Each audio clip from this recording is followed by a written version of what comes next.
Good morning everyone. Hindi ज्ञान bye Sunita channel में आपका स्वागत है। स्टूडेंट्स, आज हम करेंगे कक्षा 10वीं का हिंदी का पेपर। बोर्ड की साइट पर 4 मॉडल टेस्ट पेपर दिए गए हैं, जिसका जो पहला मॉडल टेस्ट पेपर है वो आपको यहाँ पर समझाया जा रहा है, ताकि वार्षिक परीक्षा में आपको पता चले कि पेपर को हमने कैसे सोल्व करना है। सबसे पहले आप इसकी इंस्ट्रक्शन पढ़ लीजिएगा। ये ऊपर आपने रोल नंबर डालना है, इसके ऊपर जिसका जो भी रोल नंबर हो आप इसके अंदर फिल करेंगे। इसके अंदर फिल करना है, क्योंकि आप जो है बोर्ड की परीक्षा में पहली बार बैठ रहे हैं, इसलिए आपको पता होना चाहिए कि आपका पेपर का स्टाइल कैसे होगा। आप इसमें रोल नंबर फिल कर देंगे। एक मार्कशीट OMR शीट आपको मिलेगी, OMR शीट भी आपको भरनी सिखाई जाएगी। अब देखिए, ये इंस्ट्रक्शन आपने पेपर से पहले ये आपने मॉडल टेस्ट पेपर में ही पढ़ लेनी है। कृपया जांच कर ले, प्रश्न पत्र में मुद्रित पृष्ठ 6 से 14 प्रश्न पृष्ठ 6 हैं और 14 प्रश्न हैं। 80 नंबर का आपका पेपर होगा। प्रश्न पत्र के दाहिने हाथ की ओर दिए गए कोड नंबर को छात्र उत्तर पुस्तिका के मुख्य पृष्ठ पर लिखना है। किसी को A मिलेगा, किसी को B मिलेगा, किसी को C और किसी को D। तो आपने अपना कोड जो है अपनी आंसर शीट पर जरूर लिखना है।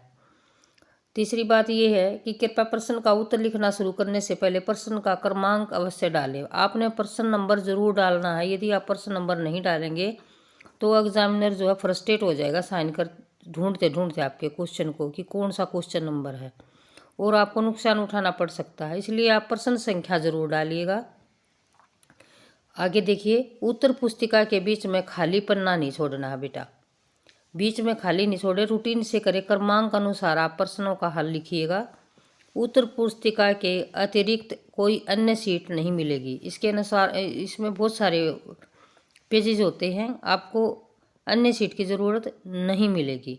और आपको जितना बताएगा, जैसे आप 2 नंबर के प्रश्न में आपने ये नहीं कि 4 पेज भर देने हैं, कुछ भी लिख देना, उतना ही उसकी जो है लिमिट में सीमा में होकर ही आपने लिखना है। कि जो है 2 नंबर के प्रश्न में ज़्यादा लिख दिया और जो है 5 नंबर के प्रश्न में आपने कुछ लिखा ही नहीं। आगे देखिएगा, परीक्षार्थी अपना अनुक्रमांक प्रश्न पत्र पर अवश्य लिखें। अपना प्रश्न पत्र है ना, जैसे पहले मैंने दिखाया है आपको, ये यहाँ पर जो है यहाँ अपना अनुक्रमांक जरूर लिख लेना, अपना रोल नंबर जरूर लिख लेना है आपने यहाँ पर। और फिर वैकल्पिक प्रश्नों के उत्तरों पर किसी प्रकार का निशान नहीं लाएं। आपको जो मल्टीपल चॉइस क्वेश्चन दिए गए हैं ना, जैसे यहाँ पर ये नीचे, उन पर आपने निशान नहीं लगाना है। ये निर्देश थे कुछ, और इनको आप पढ़ लीजिएगा। ये मैं हल कराना शुरू करती हूँ। Set A Hindi. यहाँ देखिए बेटा, हमें जो है व्याकरण हिंदी कक्षा 10 में हिंदी व्याकरण जो है उसमें 15 नंबर की अब हमारे से व्याकरण पूछी जाएगी, इसलिए हमने व्याकरण पर ध्यान देना बहुत ज़रूरी है। उसमें हमें 7 नंबर के एक नंबर के क्वेश्चन पूछे जाएंगे और 4 क्वेश्चन हमारे से 2 नंबर के पूछे जाएंगे।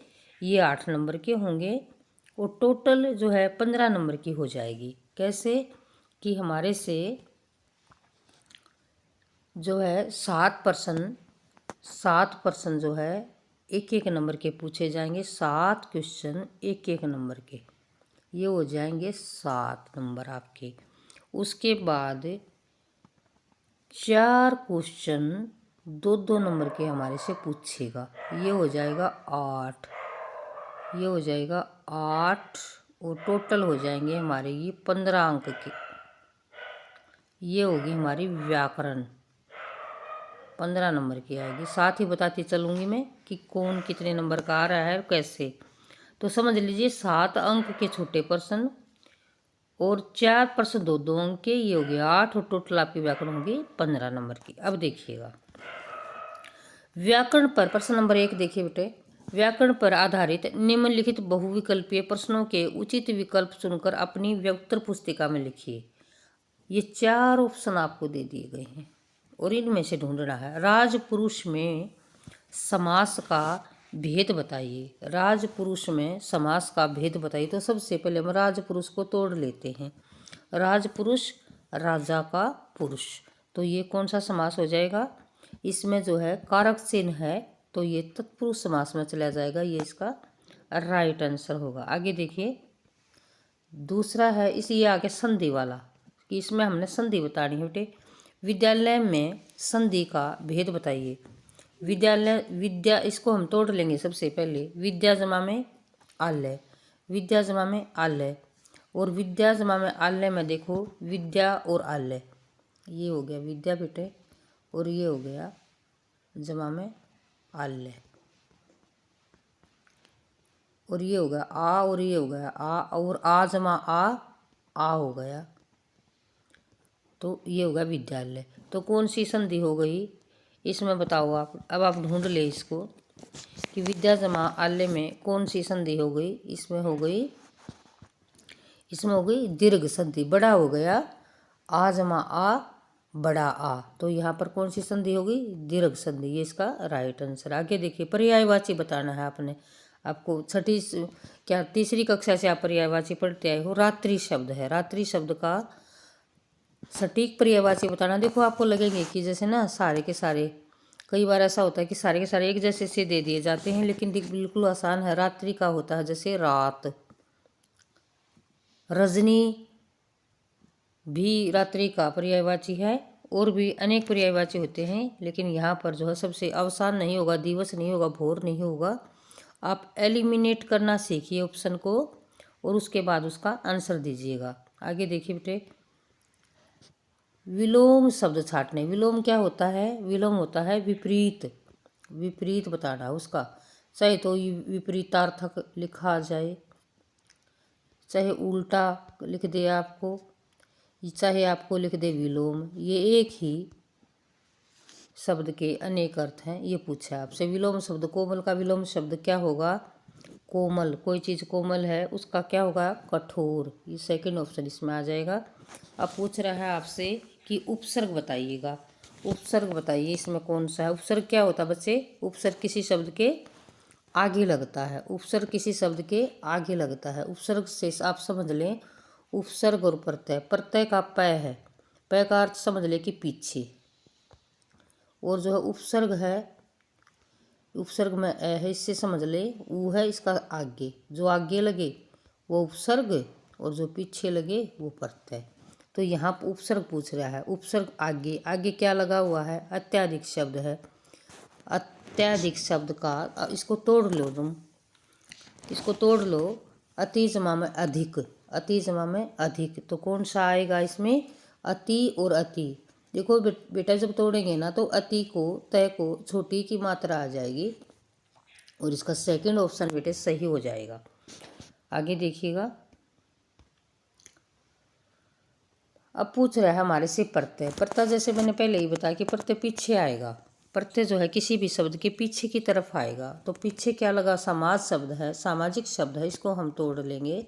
समाज जमा में इक, और प्रत्यय पूछ रहा है पीछे क्या लगा हुआ है? पीछे ये लगा हुआ है, तो ये तीसरा ऑप्शन इसका सही हो जाएगा। आगे देखिए, मुहावरे का अर्थ बताइए। मुहावरे का अर्थ बताना है हमने। कलम तोड़ना, कलम तोड़ना, बहुत सुंदर लिखना, बहुत सुंदर लिखना, ये पहले वाला ऑप्शन इसका राइट हो जाएगा। आशा है आपको समझ में आ रहे होंगे। अब प्रश्न 2 आ गया बेटा। जो दो प्रश्न नंबर 2 जो है उसमें 4 प्रश्न आपके आएंगे, जो 4 जो है 2-2 नंबर के होंगे। पहले जैसे आपसे पूछा कि निम्नलिखित प्रश्नों के यथा निर्दिष्ट उत्तर दीजिए। क्या पूछा कि भाई अलंकार के बारे में प्रश्न इसने पहला किया है। क्या कि उत्प्रेक्षा अलंकार की परिभाषा दीजिए। उत्प्रेक्षा अलंकार का शब्द, उत्प्रेक्षा शब्द का क्या अर्थ होता है? अनुमान, या ये आपको सभी करवाए जा चुके हैं। अनुमान जमा या कल्पना का जहाँ भाव हो, कल्पना। जैसे तुम पढ़ते हो ना गणित में, मान लो मूलधन 100 रुपये, अनुमान करते हैं ना, कल्पना करते हैं। यहाँ भी ऐसा ही कल्पना का भाव जहाँ पर होता है वहाँ पर जो है उत्प्रेक्षा अलंकार होता है। इसकी परिभाषा आप लिखें, काव्य में जहाँ उपमेय में उपमान की संभावना प्रकट की जाए, वहाँ पर जो है उत्प्रेक्षा अलंकार होता है। और इसमें जैसे इसकी पहचान ये बता दूं मैं तुम्हें कि इसकी पहचान होगी मनु, ये वाचक शब्द हैं इनके, इनसे पहचान हो जाएगी जनु, जानो, जन हूँ,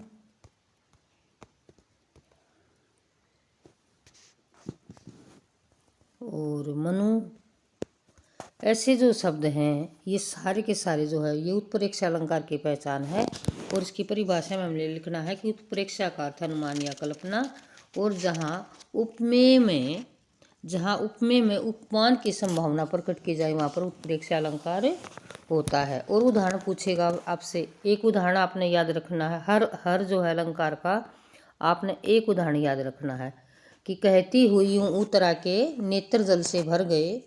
कहती हुई, ये उदाहरण याद कर लिया आप। कहती हुई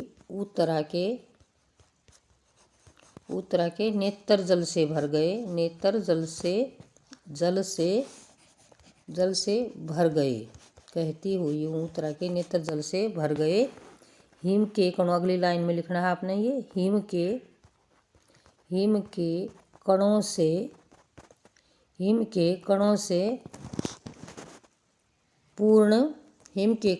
पूर्ण मानो हो गए पंकज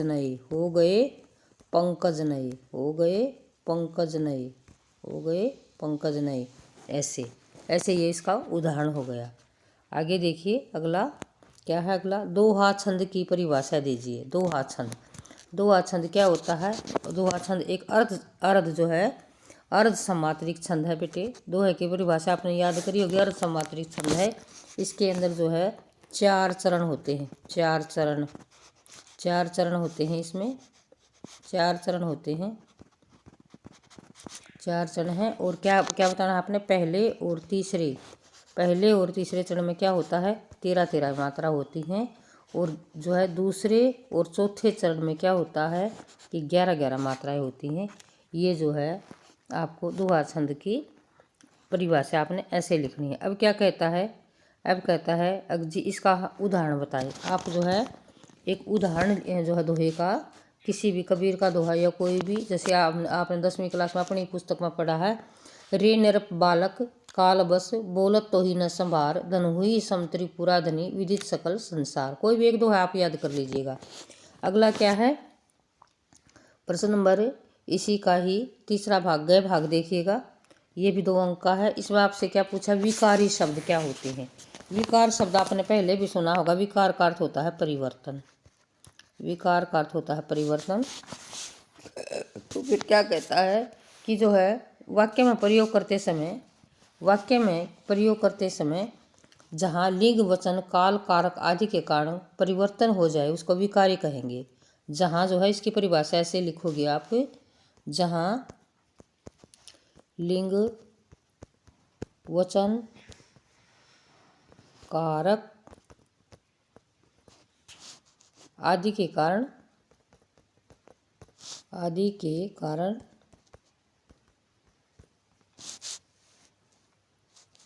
शब्द में परिवर्तन हो, वहाँ पर क्या होगा,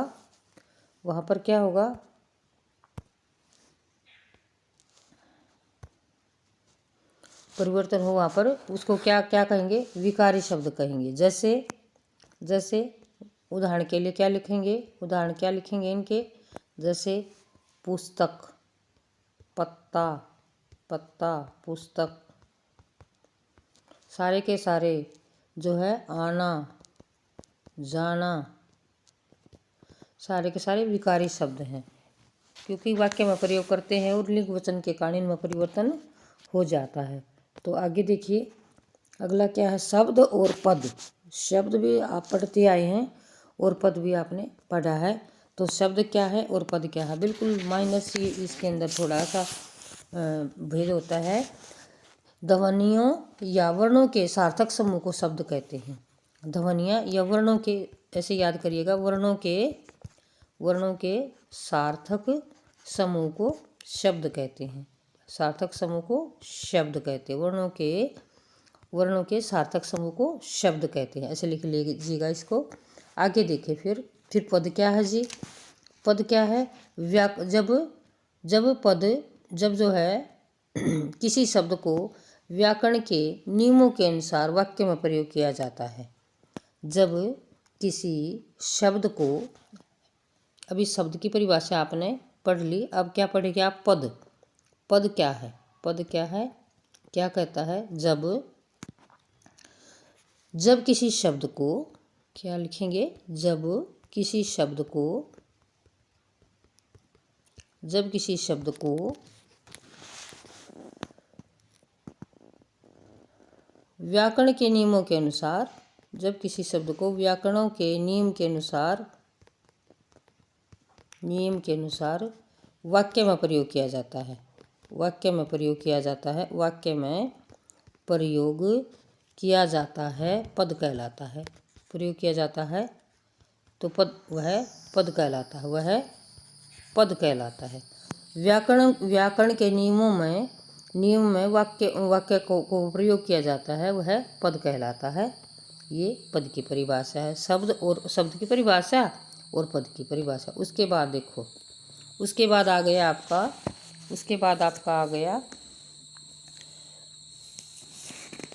ऐसे आपसे निबंध लिखवाएगा और ये निबंध आपका 5 नंबर का होगा। निबंध लिखवाएगा और निबंध आपका 5 नंबर का होगा। जैसे ये कोई भी करंट टॉपिक भी उठा सकता है और वैसा भी कोई टॉपिक हो सकता है इसमें। ये मान लो हमने राष्ट्रभाषा हिंदी के ऊपर बने लिखना है, तो इसका भी एक तरीका है भाई। सबसे पहले आप निबंध को है ना 4-5 भागों में बांट लो और उसके टॉपिक याद कर लो, फिर आपको दिक्कत नहीं आएगी। सबसे ऊपर आप शीर्षक लिखेंगे। जैसे हमने लिखा राष्ट्रभाषा हिंदी पर आप ऐसे लिख रहे हैं, तो हम क्या लिखेंगे? सबसे पहले लिखेंगे बेटा प्रस्तावना। ये मोटी मोटी चीज़ें हैं जो आपको पेपर आसान हो जाएगा आपका करना। दूसरा क्या लिखेंगे हम? इसी में राष्ट्रभाषा हिंदी का लिख रहे हैं, तो फिर राष्ट्रभाषा हिंदी का बताना है आपने कि जो है हमारे भारतवर्ष में जो है राष्ट्रभाषा हिंदी बोली जाती है। और जब देश आज़ाद हुआ तो जो है औपचारिक रूप से इसको 14 सितंबर 1949 को राजभाषा घोषित कर दिया था। ये सब हिंदी के बारे में लिखना है। राष्ट्रभाषा हिंदी दूसरा टॉपिक, ये दूसरा इसका ये बन जाएगा। तीसरा क्या लिखोगे? वर्तमान युग में हिंदी का महत्व। वर्तमान युग में हिंदी का महत्व। फिर लिखेंगे तीसरे नंबर पर क्या लिखोगे? आपने टॉपिक बना लेने हैं। ये ऐसे एग्जाम्पल के लिए बता रही मैं। हिंदी का साहित्य, कि जो हिंदी का समृद्ध साहित्य कैसा है, वो सभी बताएंगे आप उसमें। ये आपको याद करने का फॉर्मेट आपको बताया जा रहा है। और फिर राष्ट्रभाषा का प्रचार प्रसार। राष्ट्रभाषा का प्रचार प्रसार। राष्ट्रभाषा का प्रचार कैसे किया जाए? प्रचार और प्रसार।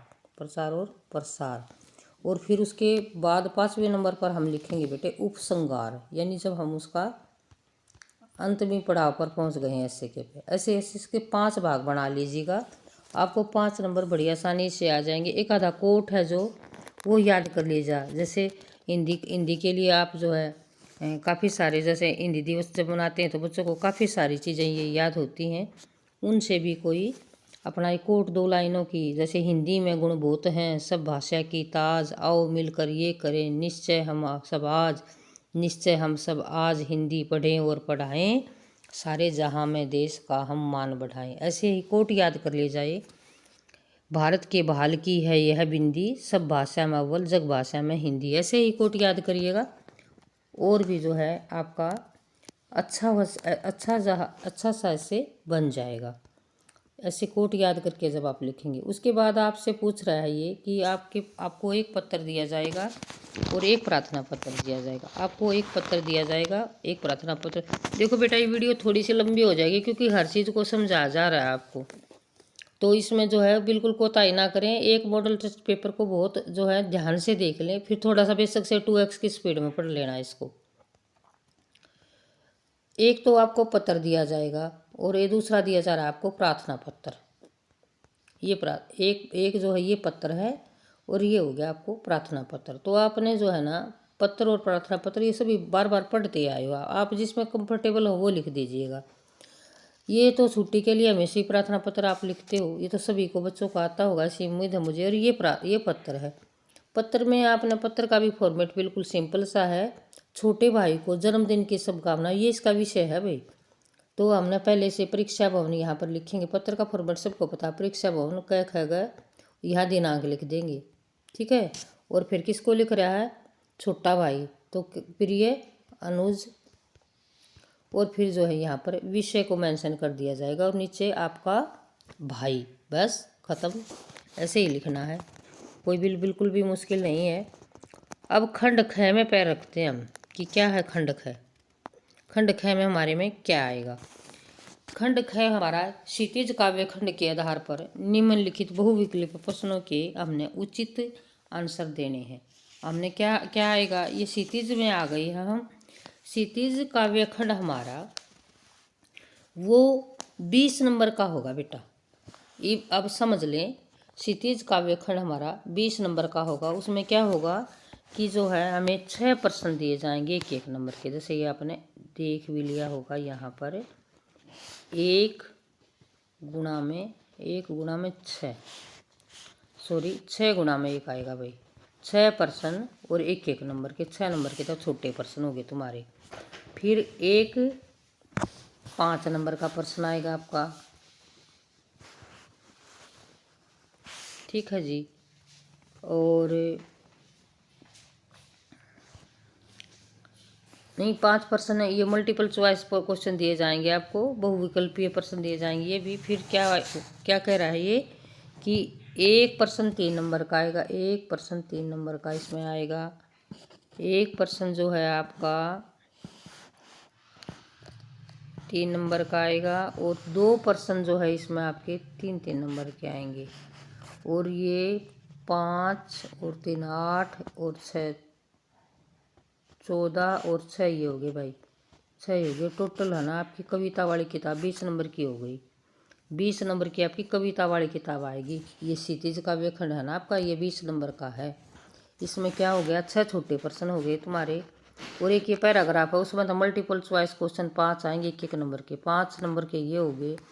एक क्वेश्चन आपका 3 नंबर का काव्य सौंदर्य का हो गया और 2-2 नंबर के जो है 2 प्रश्न जो है 3-3 नंबर के, 6 नंबर के हो गए। 20 नंबर की आपकी ये कविता वाली किताब है। ये सब आप समझ ले, इस चीज़ को आगे देख लो। इसके छोटे छोटे प्रश्न थोड़ा सा स्पीड पकड़ेंगे यहाँ से, नहीं तो लंबी टाइम बहुत लगेगा। सूरदास के आराध्य देव कौन थे, सबको पता है। सूरदास किसको पूजते थे, कौन अच्छा लगता था, श्री कृष्ण। राम लक्ष्मण परशुराम संवाद काव्यांश रामचरितमानस के कौन से खंड से लिया गया है। सूरदास के राम लक्ष्मण परशुराम संवाद काव्यांश रामचरितमानस के कौन से कांड से लिया गया है। तो भाई ये अब तुमने पढ़ा था बच्चों, ये बाल कांड से है। इसका तीसरा प्रश्न देखिएगा, कवि ने अपनी आत्मकथा को कैसे बताया। हमें कविता की लाइनों को याद रखना है। कवि ने कि भी मेरी जो है ना, मैं कैसे जैसे कैसे कहूँ अपनी भोली भाली आत्मकथा। भोली शब्द जो है इस पर सटीक आंसर है इसका। फिर है आपका घ भाग, उत्साह कविता में निदाग के सकल जन। ये कविता की लाइन अगर आपको याद हो तो निदाग शब्द का हमने अर्थ बताना है। यहाँ पर अर्थ क्या है निदाग शब्द का, ऑप्शन देखिएगा, सर्दी गर्मी वर्षा और सावन। निदाग गर्मी के लिए आता है। दग्ध शब्द होता है ना, दग्ध से दाद शब्द बना है। और यहाँ समझ लें, अंदाज़ा भी लगा लिया करें, तो ये गर्मी के लिए आया है ये शब्द। आगे देखिएगा, सरगम जो है संगतकार वाले में से है, ये याद रखना। सरगम का क्या अर्थ है, सरगम शब्द का क्या अर्थ है। सरगम शब्द का अर्थ है यहाँ पर सवर बोध की, सवर की जानकारी। सरगम किसके प्राणों का स्पर्श पाकर कठिन पाषाण पिघल गया होगा। ये जो है पिघल कर, कठिन पाषाण भी पिघल कर जो है हो गया होगा, वो वही वाली कविता का है ये। जो कवि आया है और अपने बच्चे को देखकर किस प्रकार से खुश हो रहा है, उसी पाठ में से इसको लिया गया है। यहाँ जो है क्या पूछा है, किसके प्राणों का स्पर्श पाकर, कि बच्चे के प्राणों का स्पर्श पाकर जो है पत्थर पिघल गया है। प्रश्न नंबर 6 देखिए बेटे, ये आपको पहली कविता सूरदास के पद में से लिया गया है। ये मन की मन ही मांझ रही, कहिए जाई कौन पेऊ देना ही परत कही, अवधि अधारा सावण की तन मन बिथा सही, अब इन जोग संदेशनी सुनी सुनी विरहिनी विरह दही, चाहती हुती गुहार जीती थे उत्ते धार बही, सूरदास शब्दी धरे क्योंकि मर्यादा ने लही। श्री कृष्ण की जो है श्री कृष्ण का इसके अंदर वर्णन है, सूरदास के पद कविता में से लिया गया है ये। तो यहाँ पर देखिएगा, इसमें बताना है सूरदास के पद और सूरदास। कवि का नाम है सूरदास और जो है सूरदास के पद, ये जो है कविता का नाम है। इस पद का प्रसंग क्या है? प्रसंग आपने बताना है कि जब जो है श्री कृष्ण गोपियों को छोड़कर मथुरा चले गए हैं और अपने मित्र उद्धव को भेजा है योग का संदेश लेकर, और जब वो योग का संदेश उनको जो है सुनाने लगता है तो वो नाराज़ हो जाती हैं गोपियाँ, और उस समय का वर्णन यहाँ पर किया जा रहा है। गोपियों का धैर्य क्यों समाप्त हो रहा है? गोपियों का धैर्य क्यों समाप्त हो रहा है इसमें पूछा है, क्योंकि वो इंतज़ार कर रही थी। गोपियाँ जो है अपने कृष्ण का इंतज़ार कर रही थी। मथुरा जाते हुए श्री कृष्ण ने वापस आने की बात कही थी गोपियों को, लेकिन वो धैर्य से उनका इंतज़ार कर रही थी दिन रात, लेकिन उन्होंने योग का संदेश भेज दिया, इसलिए उनका धैर्य समाप्त हो गया कि योग का संदेश भेज दिया, और वो भी उद्धव के हाथ, इसलिए परेशान हो गई हैं और धैर्य उनका समाप्त हो गया। ऐसा आपने लिखना है।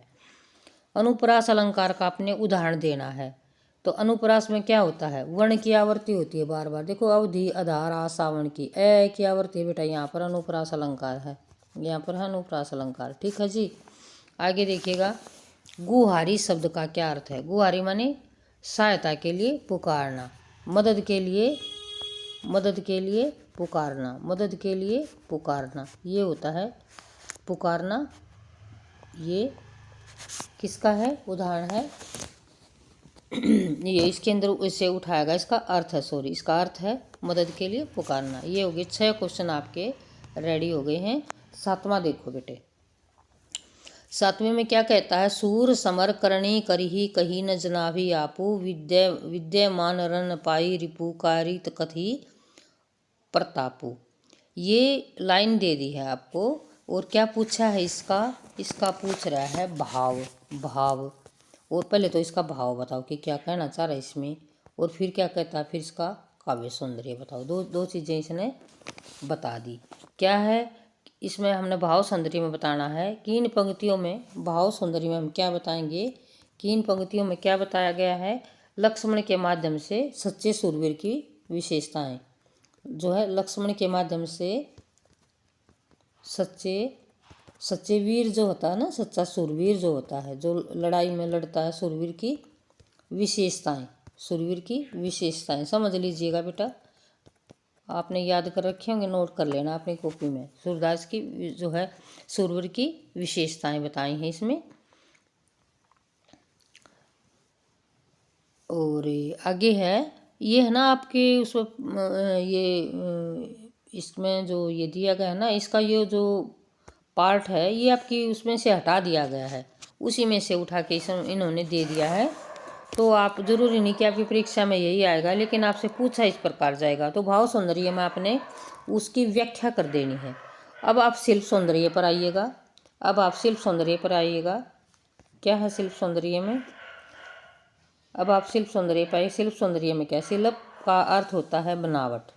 शिल्प का काफ़ी बार जो है कक्षा में आपको बताया जाता है कि शिल्प का क्या अर्थ होता है बच्चे? बनावट होता है। काव्य सौंदर्य का अर्थ बनावट होता है कि कविता को बनाने के लिए, सुंदर बनाने के लिए किन किन साधनों का सहारा लिया, कौन से शिल्प का सहारा लिया। तो काव्य सौंदर्य में हम लिखेंगे कि जो है इसमें क्या है, कौन सा अलंकार है। तो इसके अंदर जो है सूर समर है, इसमें अनुप्रास है भैया अलंकार। पहले तो हमने अलंकार बताया, अनुप्रास है। फिर क्या बताएंगे? कौन सा रस है इसमें? लड़ाई का मौका है, वीर रस है बेटा, वीर रस है। फिर है क्या है? कौन सी शक्ति है? अभिदा शब्द शक्ति है, अभिदा शब्द शक्ति है इसके अंदर, अभिदा शब्द शक्ति है, ये अभिदा शब्द शक्ति है। और भाषा जो है वो विषय के अनुकूल है, और विषय के अनुकूल है, अवधि भाषा का प्रयोग है बेटा इसमें, अवधि भाषा का प्रयोग है। अवधि को इस तरफ की मात्रा आएगी, सॉरी भाई, अवधि भाषा का प्रयोग है। तो ये जो है ये ऐसे आपने इसको लिखना है, ऐसे आपने इसको लिखना है। आगे देखिएगा प्रश्न नंबर 8 देखो बेटे। प्रश्न नंबर 8 में क्या कहता है? प्रश्न नंबर 8 में कहता है कि उत्साह कविता का मूल भाव, किसी भी कविता का आपसे मूल भाव पूछ लेगा जो 3 नंबर का होगा। 3 नंबर का ये आप दोहरा उद्धव द्वारा किस दिए गए उस संदेश ने गोपियों की विरहगनी में घी का काम कैसे किया। ये 2 प्रश्न आपको 3-3 नंबर के दे दिए गए हैं। कविता जो है क्षितिज भाग करवाते हुए मैंने पहले बताया कि आपकी 20 नंबर की होगी, उसमें 2 प्रश्न 3-3 अंक के होंगे जो 6 नंबर के आपने करने हैं। तो क्या बता रहा है इसमें? उत्साह कविता का मूल भाव बताइएगा। उत्साह कविता का मूल भाव क्या है? कि ये तो पहले आपने बताना है कि भाई है ना मूल भाव क्या कहना चाहता है, उसके माध्यम से कवि जो है ये कविता ना पूर्ण रूप से संदेश आपको ये देना चाहती है कि क्रांति का संदेश देना चाहती है, क्रांति की चेतना जगाना चाहती है। कविता का मूल संदेश आप पुस्तक से पढ़ लिए। मूल रूप से मैं बता रही हूँ कि क्रांति की चेतना जगाना चाहती है ये कविता। क्रांति की चेतना, लोगों में क्रांति पैदा करना चाहती है, चेतना जगाना चाहती है। एक तो ये उद्देश्य है इसका कि भी लोग जो है दुखी हो रखे हैं, दुखी हैं पूंजीपतियों से, और जो है कवि जो है उनके अंदर क्रांति लाना चाहता है और उसने बादलों को माध्यम बनाया है। ये जो है इस कविता का संदेश है। यह एक आह्वान गीत है, आह्वान कर रहा लोगों से कि भी जो है आगे बढ़ो और अपने अधिकारों के लिए लड़ो। हमेशा से ही जो है इनका माध्यम बादल रहा है, कवि का माध्यम बादल रहा है और बादल के माध्यम से जो है समाज में क्रांति लाने का काम करना चाहता है। अगला प्रश्न देखिए बेटे। अगला प्रश्न है उद्धव द्वारा, अगला प्रश्न है उद्धव द्वारा दिए गए संदेश ने गोपियों की विरहगनी में घी का काम कैसे किया। गोपियों के उद्धव द्वारा दिए गए संदेश ने विरह की अग्नि में घी का काम कैसे किया। आपने विरह अग्नि पढ़ा होगा। विरह माने होता है अलग होना, अलग हो रहा है, अलग हो गई हैं श्री कृष्ण से गोपियाँ, और अब जो है श्री कृष्ण जो है संदेश भेज रहे हैं, योग संदेश कि अब योग साधना कर लो और तुम्हारे दुख दूर हो जाएंगे। तो उनको जो है दुखी हो गई हैं और उनकी जो है विरह की अग्नि और भी बढ़ गई है। इसमें बताना है कि तड़पता हुआ जो है श्री कृष्ण उसको छोड़ गए हैं और गोपियों की आशा थे कभी लौट कर आएंगे। ये एक पैराग्राफ पहले ऊपर दिया गया, उसका वही वर्णन इसमें लिखना है, और वो एक पैराग्राफ दिया गया उसकी व्याख्या इसमें लिख देना है। बिल्कुल इसमें क्लियर हो जाएगा आपको। और वो लौट कर नहीं आए हैं और योग साधना का संदेश उन्होंने उद्धव के हाथ भेज दिया है, और उस योग साधना के संदेश ने जो है विरह की अग्नि में घी का काम किया है, विरह की अग्नि में घी का काम किया है। तो ये जो है वो आपने इसमें लिखना है। प्रश्न नंबर 9 देखिए बेटे। प्रश्न नंबर 9 देखिएगा, उसमें क्या पूछ रहा है? क्षितिज भाग है जी। क्षितिज भाग आपका अभी तक कविता पढ़ रहे थे, ऐसे ही क्षितिज भाग का गद्य खंड, क्षितिज भाग का गद्य खंड, क्षितिज भाग का गद्य खंड भी 20 नंबर का आएगा आपका। 20 नंबर का है ये भी 20 का है, समझ लें, छोटी माया नहीं है। आगे देखें, पहला प्रश्न देखिएगा।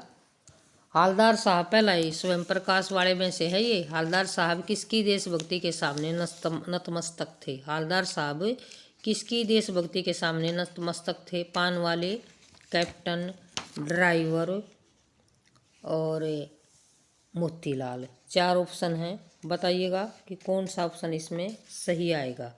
तो इसमें आएगा कैप्टन की देशभक्ति के सामने, क्योंकि कैप्टन क्या करता था? चश्मा बदल देता था। कैप्टन क्या करता था? चश्मा बदल देता था मूर्ति का, इसलिए जो है उसके आगे नतमस्तक थे, उसके आगे नतमस्तक थे। ये बाल गोविंद भक्त में से है बेटा।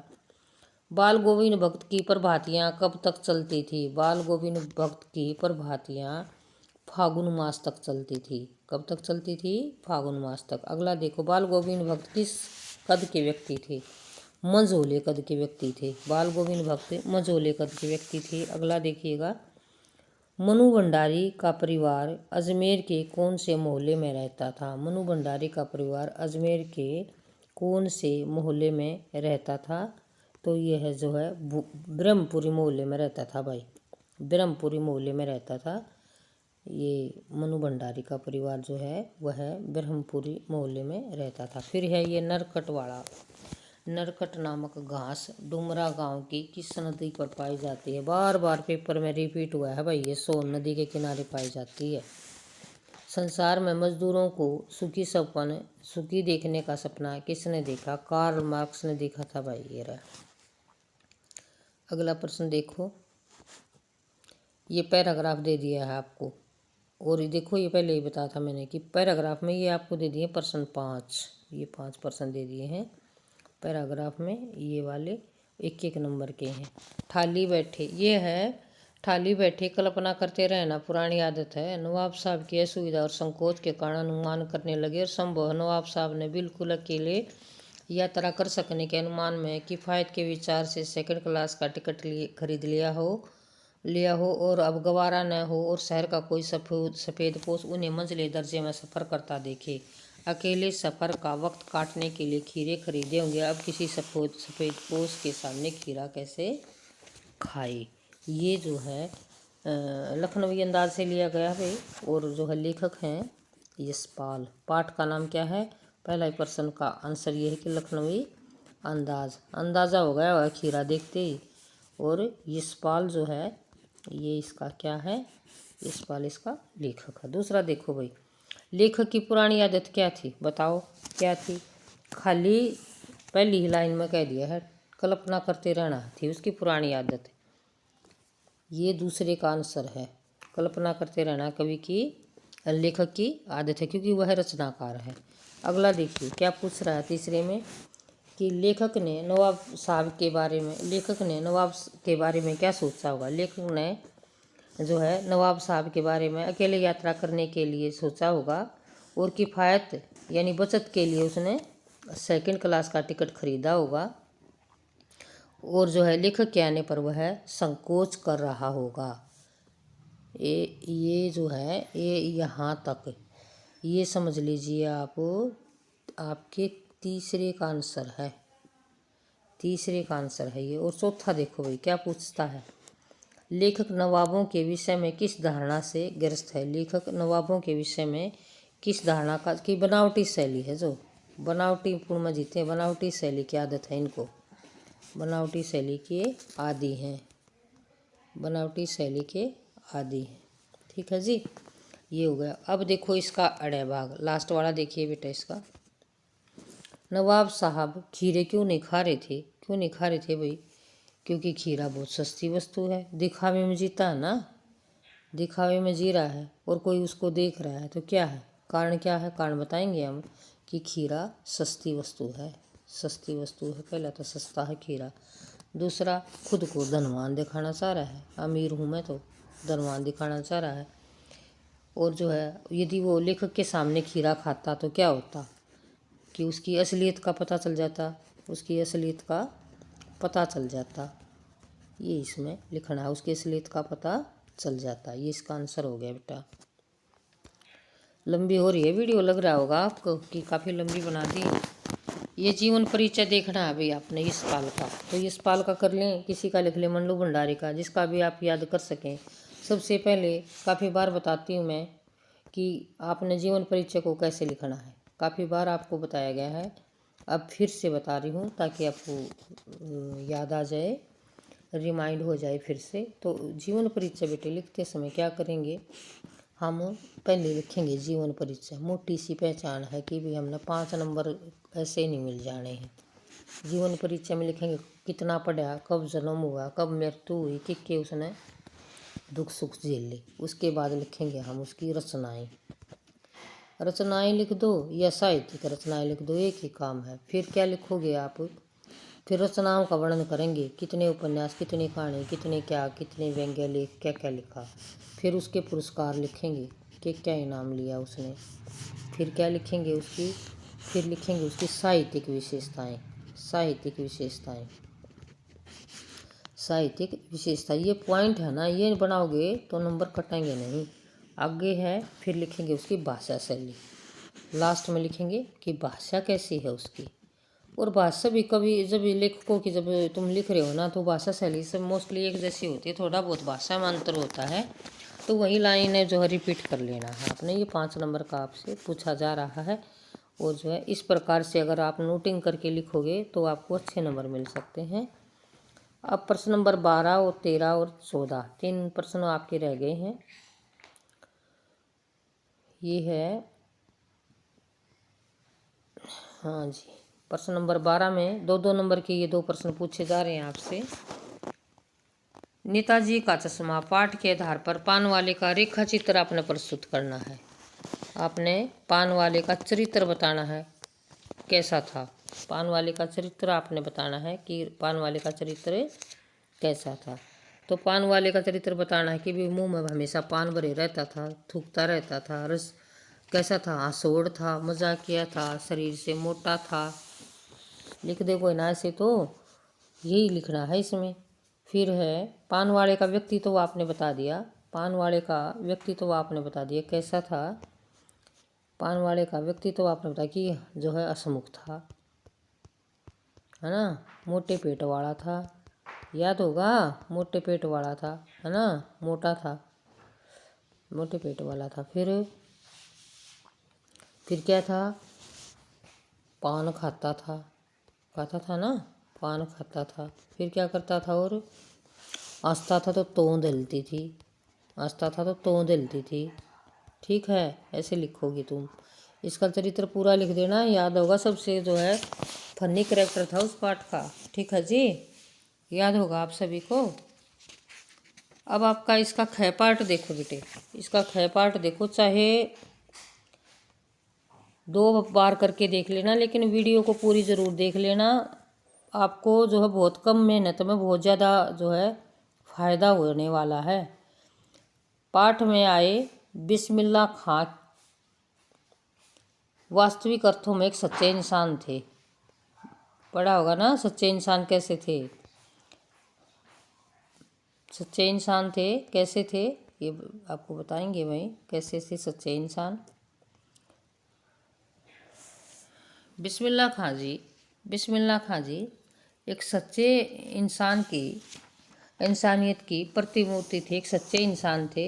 देखो उसमें हमने ये उसकी अच्छी अच्छी बातें उसमें जोड़ देनी है। कौन सी अच्छी बातें, कि भाई धर्म में जो है, मंदिर में भी धर्मों को, सभी धर्मों को समान मानते हैं, समान मानते, सारे धर्मों को समान मानते थे। ठीक है ना जी। दूसरा क्या, क्योंकि मंदिर में भी जा रहा है, ये मस्जिद में भी जा रहा है, मुसलमान होते भी काशी की परंपराओं पर अपना निर्वाह कर रहा है, सच्चा मुसलमान है, लेकिन हिंदुओं के प्रति भी पूरी की पूरी आस्था। फिर क्या कहता है कि लुंगी फट जाएगी सिल जाएगी, लेकिन भगवान मुझे जो है एक सच्चा सुर बकस दे और मैं उसी की साधना में जीना चाहता हूँ। और भारत सरकार ने इसको भारत रत्न दिया था भाई। भारत रत्न जो है भारतवर्ष का एक बहुत जो है सम्मानीय पुरस्कार है। भारत रत्न मिल रहा था इनको अपनी उपलब्धियों के लिए। सबसे उच्चतम सम्मान है किसी भी कलाकार के लिए, सबसे उच्चतम सम्मान भारत रत्न सम्मान है जो उसको मिला था।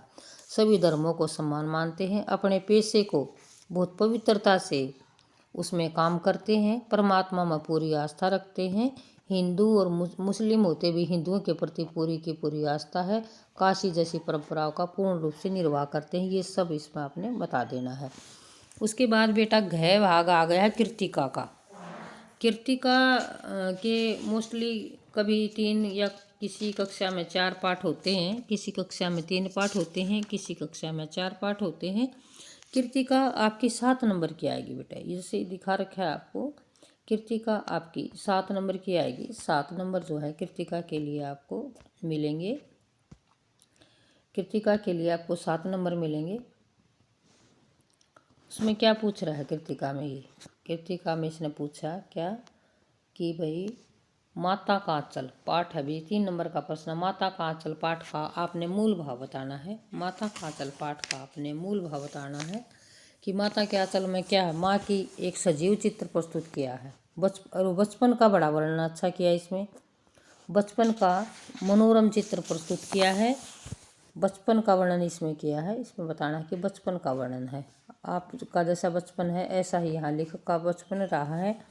माँ का प्यार, माँ के प्यार का वर्णन है। और क्या है, और बताएं क्या का उसकी शरारतों का, उसका मनोविनोद का, मनोविनोद क्या है, मजाक, मनोविनोद का वर्णन है। ये मोटी मोटी चीज़ें इनको डिस्क्राइब कर देना है, ये सारा का सारा इसका मूल भाव हो जाएगा। क्लियर? आगे देखिएगा।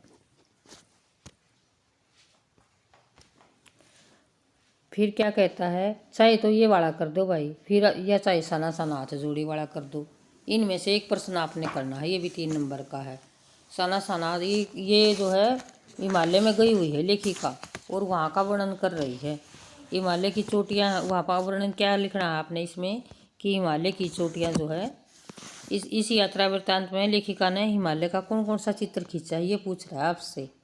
किन किन रूपों का चित्र खींचा है वो आप या तो पुस्तक से पढ़ लीजिए, मैं मोटा सा आपको बता भी देती हूँ कि जो है युमथाम की ओर जाते हुए हिमालय पर छोटी छोटी पहाड़ियों की बजाय विराट और वैभव के समान विराट और वैभव जो हिमालय का आने लगता है, जब वो जाती है क्या है, हिमालय की चोटियाँ जो है ना बर्फ़ से ढकी हुई थी। चोटियाँ जब लेखिका गई तो बर्फ़ से ढकी हुई है, बर्फ़ से ढकी हैं चोटियाँ, ये बताना है। फिर क्या कहती हैं कि हिमालय के कुछ पार्ट जो है हरे भरे दिख रहे हैं इसको, हरे भरे, हरियाली इसको दिखती है, कहीं कहीं हरे भरे दिखते हैं। फिर क्या कहती हैं, कहीं कहीं जो है हिमालय के जो चोटी है वो धुंध में और कोहरे में ढक जाती है, धुंध में ढक जाती है। मेरे शब्दों पर ध्यान देना तुमने, यहाँ लिखने का स्पेस नहीं होता, नहीं है इतनी जो है छोटे से स्पेस में बेटे। फिर है इनमें से एक करना था आपने, और ऐसे ही ये आगे दो नंबर के जो है 2 प्रश्न और पूछ लिए हैं, उसी पाठ में से दे दिया गया है आपको, दे दिया गया है। क्या है, झिलमिलाते सितारों की रोशनी में नहाया गंतोक लेखिका को किस प्रकार से सम्मोहित कर रहा है, और जो है मैं क्यों लिखता हूँ पाठ का उद्देश्य आपने बताना है। ऐसे ही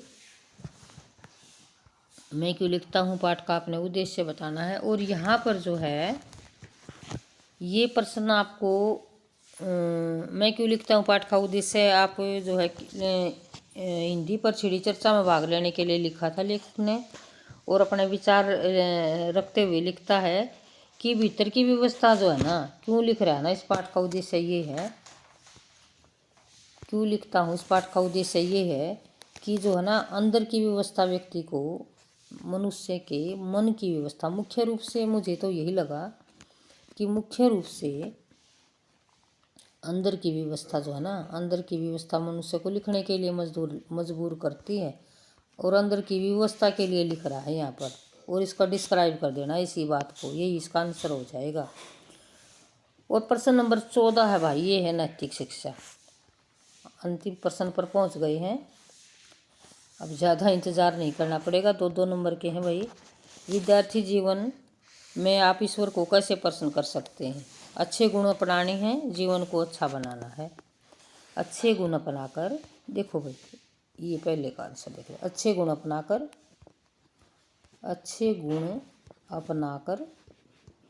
जीवन को अच्छा बनाना है, जीवन को अच्छा बनाना है, अच्छे स्टूडेंट बनना है, ठीक है जी। और क्या है अगला प्रश्न देखिएगा, अगला में क्या पूछा, मनुष्य की श्रेष्ठता कैसे आंकी जाती है, उसके कार्यों की सफलता से आंकी जाती है बेटा। ख है जो तुम्हारा ख है कि मनुष्य की सफलता कैसे आंकी जाती है, उसके अच्छे कर्मों से आंकी जाती है। मनुष्य की सफलता उसके अच्छे कर्मों से और उसके जो परिणाम आता है, कर्मों का परिणाम, उससे उसकी जो है श्रेष्ठता आंकी जाती है। ये पूछा भाई, पाठ पढ़ लेना, उसमें से है ये। आप फिर अगला प्रश्न देखिएगा, गय भाग है क्या है, आकाश गुप्ता को स्टील कंपनी में किस प्रकार की समस्या थी। आकाश गुप्ता को स्टील की कंपनी में किस प्रकार की समस्या थी? भाई बिल की समस्या थी, बिल की समस्या थी जी उसको। यदि आपने पढ़ा हो तो ध्यान रखना, उसको बिल की समस्या थी क्योंकि प्रति माह उसको 5 लाख रुपए का भुगतान करना पड़ता था प्रति माह उसको। यहाँ पर जो है इसका तीसरे का है बिल की समस्या, बिल की समस्या थी। और प्रत्येक माह उसको प्रत्येक मंथ जो है 5 लाख रुपए देने पड़ते थे, ये समस्या थी उसकी। और एकलव्य की विशेषता बतानी है भाई आपने, एकलव्य की विशेषता आपने बतानी है। और उसके बाद है कोलकाता में प्लेग की महामारी फैलने पर निवेदिता ने सेवा कार्य में क्या योगदान दिया? ये आपका अंतिम प्रश्न है। उन्हें स्वास्थ्य संबंधी काम किए थे। इसी के साथ भाई प्रश्न पत्र आपका ख़त्म होता है, समाप्त होता है। इसको ध्यान से पढ़िएगा ताकि जो है चाहे 2 बार करके पढ़ लेना बेटा, इसको स्किप नहीं करना है, स्किप बिल्कुल नहीं करना। काफ़ी मॉडल टेस्ट पेपर करवाऊंगी, चैनल को सब्सक्राइब ज़रूर कर लेना है, ये आपसे गुजारिश।